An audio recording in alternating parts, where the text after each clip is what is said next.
पूरा दिल्ली की सर्दी के बारे में पूरा इंडिया जानता है। कड़कती ठंड में दिल्ली बहुत ही खूबसूरत लगती है, पर इसी ठंड में हमें देखने को मिलता है खूब सारा कोहरा, घना कोहरा जो एक चादर की तरह पूरी दिल्ली को ढक देता है। पर क्या हो अगर ये कोहरा अपने साथ कुछ ऐसा लेकर आए जो आपकी जिंदगी बदल दे। आज की कहानी है याविन और उसके दोस्तों की। याविन और उसके दोस्त दिल्ली के बढ़ते पोल्यूशन से परेशान हो गए थे और कुछ समय के लिए दिल्ली से बाहर जाना चाहते थे। उन सभी ने मिलकर हिमाचल जाने का प्लान बनाया। 3 दिन बाद ही उन्होंने कैब हायर की और सुबह 4 बजे अपनी ट्रिप के लिए निकल गए। याविन और उसके दोस्तों को लेने आया ड्राइवर बहुत ही हंसमुख और खुश मिजाज था। कुछ ही समय में उस ड्राइवर की दोस्ती सभी से हो गई थी। उन लोगों को घर से निकले हुए करीब 4 घंटे हो चुके थे। सुबह के 8 बज रहे थे।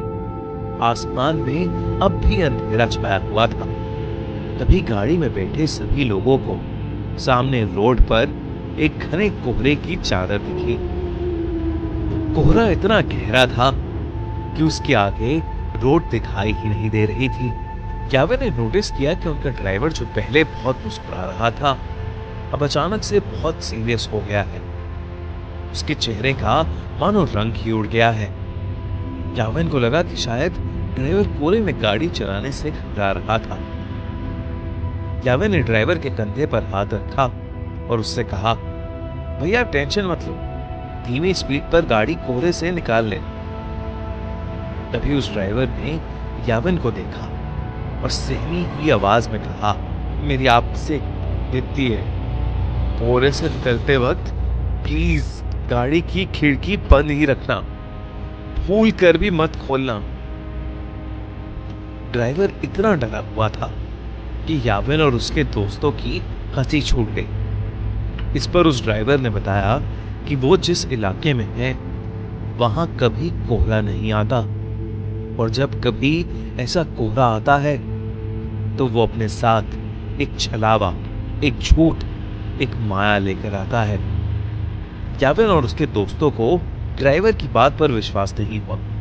उन्होंने उसकी बात को अंधविश्वास बोलकर नकार दिया और देखते ही देखते उनकी गाड़ी कोहरे के अंदर चली गई। कोहरे की चादर उनकी उम्मीद से काफी बड़ी थी। ड्राइवर धीरे धीरे गाड़ी आगे चला तो रहा था, पर किसी को आगे का कुछ भी नहीं दिख रहा था। अचानक ही गाड़ी में बैठी रिया को अजीब सी बेचैनी होने लगी। उसे बिल्कुल सांस नहीं आ रही थी। वो ड्राइवर की बात को भूल गई और उसने गाड़ी का शीशा खोल दिया और अपनी गर्दन गाड़ी के शीशे से थोड़ी बाहर निकाल ली। खिड़की खोलते ही रिया को वापस सांस आई, लेकिन वो कोहरा अब गाड़ी के अंदर आ चुका था। कुछ ही सेकंड्स बाद जैसे ही रिया ने गाड़ी के अंदर देखा तो उसके होश उड़ गए। गाड़ी रोड पर चल रही थी और उस गाड़ी के अंदर रिया के अलावा और कोई नहीं था।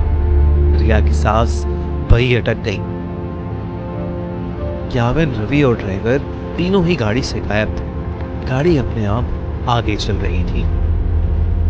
रिया ने गाड़ी से कूदने के लिए गाड़ी का दरवाजा खोलने की कोशिश की, पर गाड़ी लॉक थी और जोर लगाने पर भी उसका लॉक नहीं खुल रहा था। वो जोर जोर से गाड़ी के अंदर चिल्लाने लगी।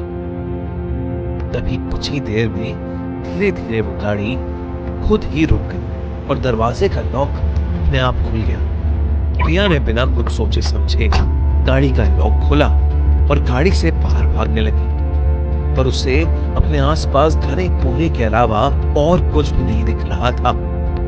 रिया चिल्ला चिल्ला कर मदद मांगने लगी। उसका दिल अब उसके शरीर से बाहर आ रहा था कि तभी उस कोहरे में कुछ दूर पर उसे एक काली परछाई दिखी जो एक बहुत ही बड़े आदमी जैसी लग रही थी। रिया मदद के लिए उस आदमी की तरफ भागने लगी, पर भागते हुए उसने ये देखा कि वो परछाई के करीब पहुंच ही नहीं पा रही है। वो परछाई हमेशा उतनी ही दूर होती जितनी पहले थी। इससे पहले रिया कुछ भी समझ पाती, उसे महसूस हुआ कि जैसे उसके पीछे कोई खड़ा हुआ है। रिया अब इतनी डर चुकी थी कि उसके अंदर पीछे मुड़ने की भी हिम्मत नहीं थी। पर हिम्मत करके जब रिया ने पीछे देखा, उसकी रूह कांप गई। रिया के पीछे एक 12 फीट लंबा काला साया था।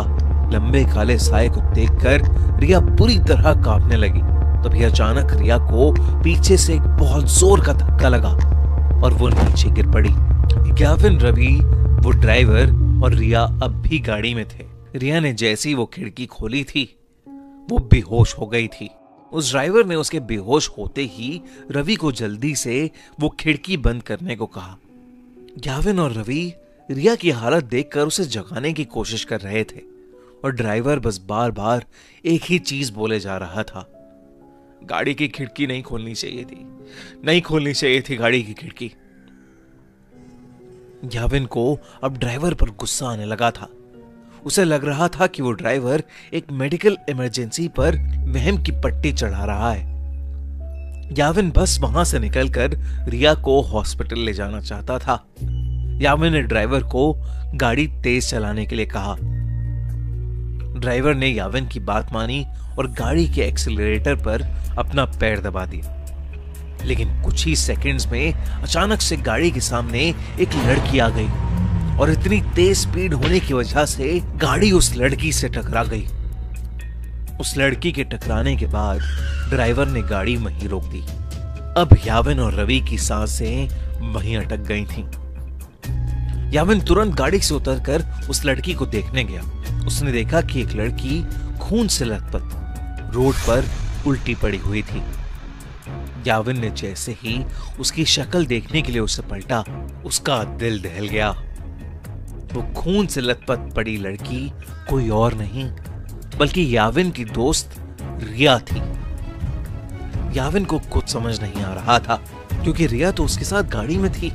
याविन दोबारा गाड़ी की ओर गया और उसने देखा कि पूरी गाड़ी बिल्कुल खाली थी। गाड़ी के अंदर और कोई भी नहीं बैठा था। याविन को कुछ समझ नहीं आ रहा था।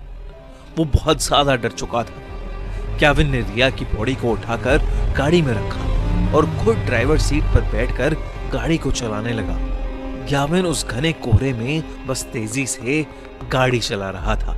तभी उस चलती हुई गाड़ी के सामने वही 12 फुट लंबा काला साया आ गया और याविन का गाड़ी की स्टीयरिंग पर से कंट्रोल बिगड़ गया और वो गाड़ी रोड के एक साइड के एक पेड़ से जाकर टकरा गई। अगली सुबह उनकी गाड़ी एक पेड़ से टकराई हुई मिली जिसमें ड्राइवर, याविन, रवि और रिया थे। वो चारों उस कोहरे की रात जिंदा तो बच गए, लेकिन यावी के सर पर चोट आने की वजह से उसका मानसिक संतुलन बिगड़ गया और रिया को इतना गहरा सदमा लगा कि अब उसे हर जगह सिर्फ वही काला साया दिखता है। अगली बार कोहरे में जाओ तो अपनी गाड़ी की खिड़की कभी मत खोलना।